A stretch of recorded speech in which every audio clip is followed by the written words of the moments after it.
I went on Shark Tank and have since made $1.4 million selling on Amazon.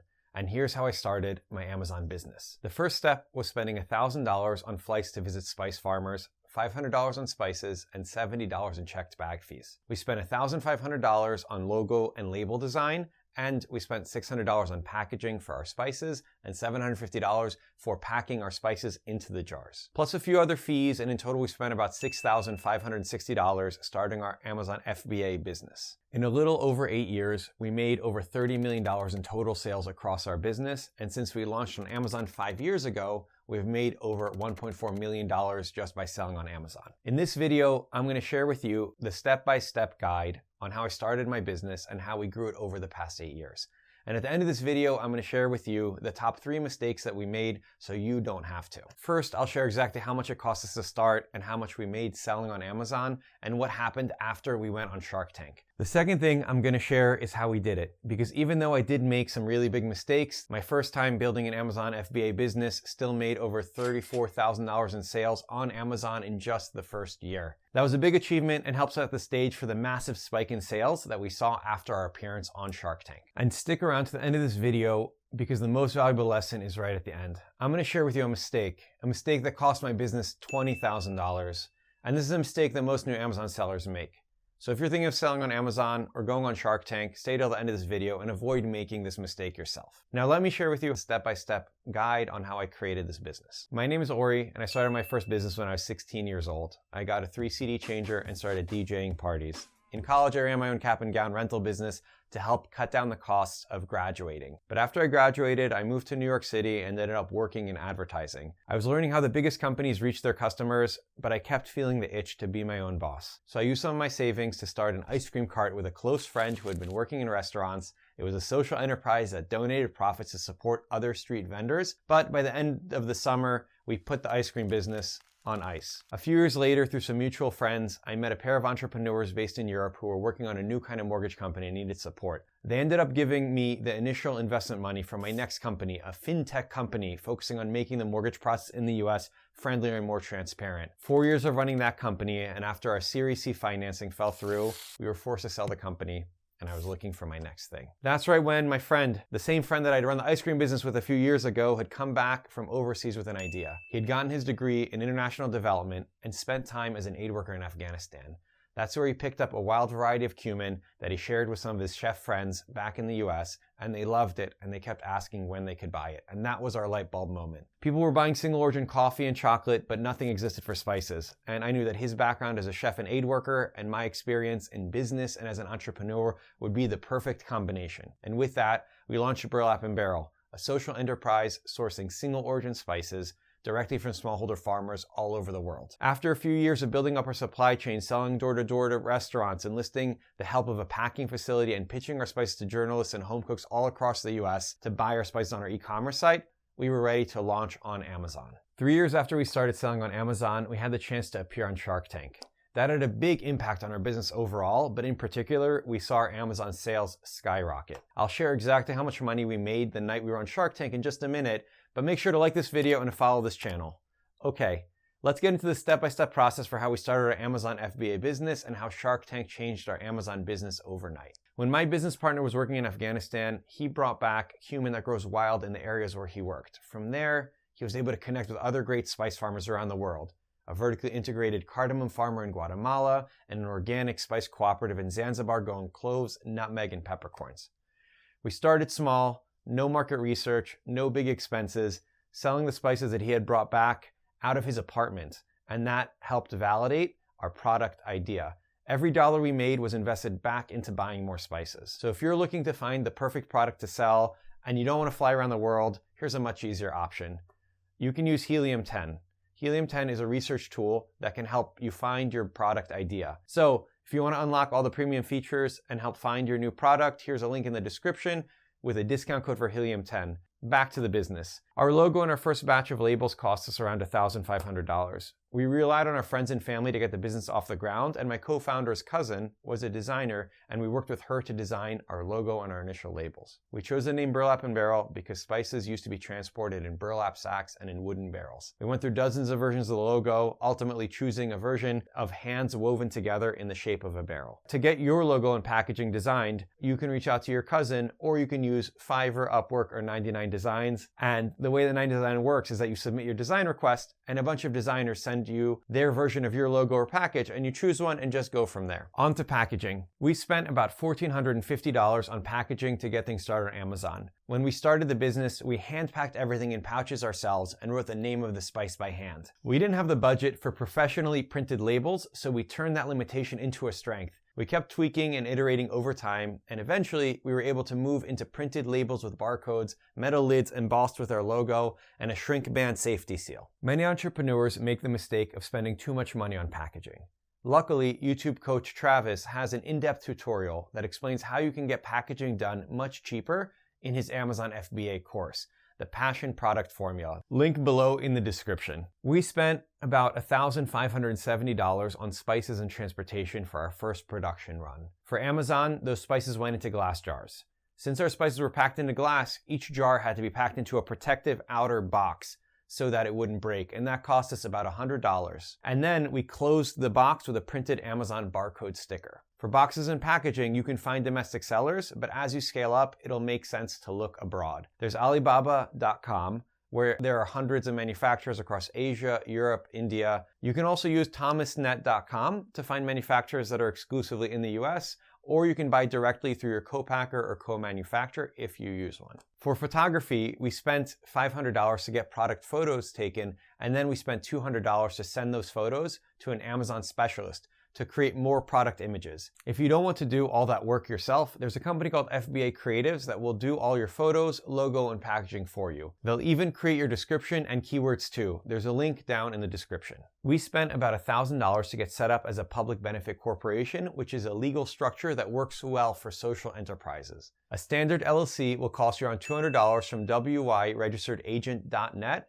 and I recommend getting an LLC or limited liability company for your business, because if you ever get sued or run into other trouble, an LLC means that there's a separation between your business assets and your personal assets. You can also get a DBA for $99 from LegalZoom.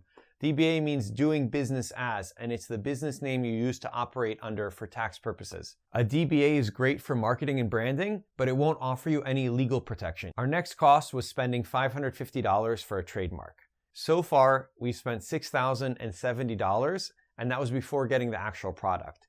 That's a lot of money, and I wasn't expecting it to cost so much. Travis on YouTube says that there are 310 million Amazon customers worldwide and 230 million customers in the US alone, so I knew this was a massive opportunity that was too good to miss. Travis actually had a lot of great videos teaching Amazon FBA, including a free 10-hour Amazon FBA course that's linked down below. So my next cost was shipping. Instead of paying for international shipping, we were bringing spices back from overseas into America ourselves. We're a bootstrap social enterprise, so we've always needed to be very careful with how we spend our money. We traveled to the spice farmers to meet them and carried back spices in our suitcases instead of hiring freight forwarders and customs brokers. And we ended up coming ahead. So from there, we had to spend an additional $200 to ship our goods into the Amazon warehouse. Typically, if you're dealing with a standard overseas manufacturer, there's a more streamlined process, and there are two basic options. Shipping via air is faster, but it's much more expensive. If you ship on sea on an ocean freight, it'll be cheaper, but it'll take much longer to arrive, and typically you have to hit higher minimums in order to ship by sea. Then it cost $250 to get our UPC codes. UPC stands for Universal Product Code, and it's the barcode on the back of any product that gets scanned at checkout. If you need just one, you can go to gs1.org and buy one for $30, or you can get a pack of 10 for $250. And it cost $39.99 to set up my Amazon seller account. An Amazon account fee is what you pay to be able to list and sell your products on Amazon. So now we're ready to launch, and I'm going to share with you how much we made in our first year in just a minute. But so far, we've spent over $6,560 to start this business. Okay, so here we are, just about ready to launch, and I'm definitely feeling nervous. Travis had shared that Amazon is a $1.8 trillion company, so I knew that we had a huge opportunity to find customers here. So the year is 2020, and we had launched in July and made $34,544 in our first year on Amazon. This was just half a year. And it's important to know this was our revenue and not profits. There are a lot of fees you need to pay on Amazon when you're selling. In 2020, we spent $12,090 to make the product and paid $5,182 for the Amazon referral fee. This is a 15% fee that you have to pay for the opportunity to sell on the Amazon platform. The second fee was $11,745 for the Amazon FBA pick and pack fee.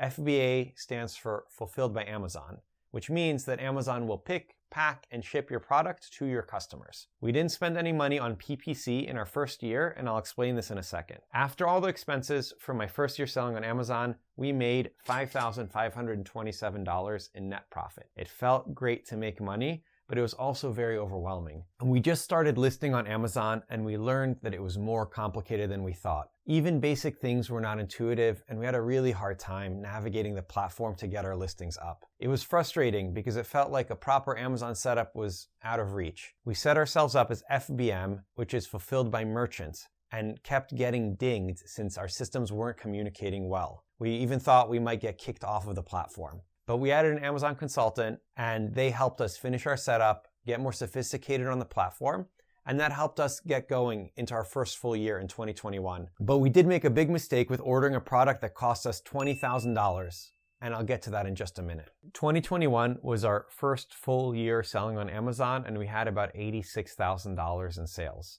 It cost us about $26,000 to make the product, and $13,000 for the 15% Amazon referral fee. $29,000 went back to Amazon FBA, and that's their pick and pack fee. And we also spent $7,700 for PPC advertising. In 2021, our second year, but really our first full year of selling on Amazon, we made a $10,000 net profit. This felt really encouraging. We also learned that whenever we got a mention in a publication or any kind of press coverage, we saw a blip in our Amazon sales. We also started testing some light PPC. PPC is pay per click, where you can pay to have your listing at the top of the search results, and you pay a small fee every time someone clicks on your listing. Everyone needs a good coach and good resources to learn how to navigate Amazon. That's where Travis comes in. He teaches people how to start Amazon FBA businesses. He's done over $7 million on Amazon and is sharing what he's learned. There's a link below to sign up. Fast forward to year 3, 2022. This was our biggest year yet. We made almost $160,000 in sales on our third year. And after all the expenses,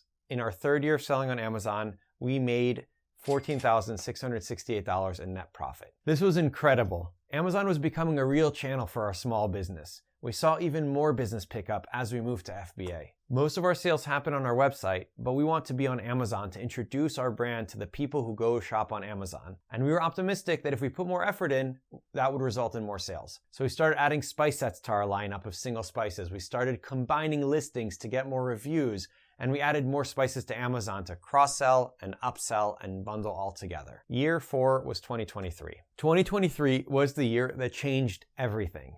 That was because this was when we appeared in Shark Tank. We made $550,000 in sales in our fourth year. And after taking out all of our expenses, we actually ended up making $44,000 net. We finally saw our Amazon business growing. And this was a huge success because of Shark Tank. We'd filmed the show back in September of 2022, and then we patiently waited for our air date. When the show finally aired, it was in April of 2023 at 9 p.m. Eastern Time. We saw our sales jump from 9 p.m. to midnight from what we had been doing previously of around $500 a day to almost $50,000 on the night the show aired. The next day, Saturday, we saw $25,000 worth of sales, and as things started selling out, on Sunday we had $10,000 worth of sales on Amazon. Then, when all was said and done, our orders settled down, but to a level 3 to 4 times higher than our sales were before the show. We had momentum that we were able to maintain since the show. We also started working with a bigger agency now that we could afford their minimums, and we saw a new level of sophistication and planning that let us keep growing. The goal was to get under 16% TACOs, an acronym that stands for Total Advertising Cost of Sale, and that was done through a mix of careful advertising and pushing organic traffic, affiliate traffic, and PR traffic. The success carried over into 2024. Without counting November and December, we made $586,000 in revenue. After all the expenses and in our 5th year of selling on Amazon, we made almost $50,000 in net profits. This was incredible. We wanted to see if 2024 could match 2023 without a Shark Tank-sized event promoting traffic. And actually, 2024 outpaced 2023 every single month, other than April, which was the month in 2023 when Shark Tank aired. So in just over 4 years, we've made $1.4 million in revenue on Amazon. But remember, revenue is not profit. After taking out all of our expenses, all of our advertising, all of the other fees, we were left with $121,000 in profit. A lot of this was because of hard work, which led us to having the opportunity to appear on Shark Tank, which then helped us grow our Amazon presence immensely. Amazon FBA can be a success even without Mr. Wonderful, and honestly, we could have made so much more if we'd avoided these 3 mistakes, so pay attention. Our first big mistake was, number 1, discounting. This mistake cost us about $5,000. We thought that discounting our product would help us get more sales, but we found out that it lowers quality expectation and they don't come back when it's more expensive. Big discounts attract a deal-seeking customer, and that's not part of our model. They didn't come back when the prices went back to normal, so we kept the higher price and people see it as a premium product, and that really works well for our business. Our second mistake was over-ordering.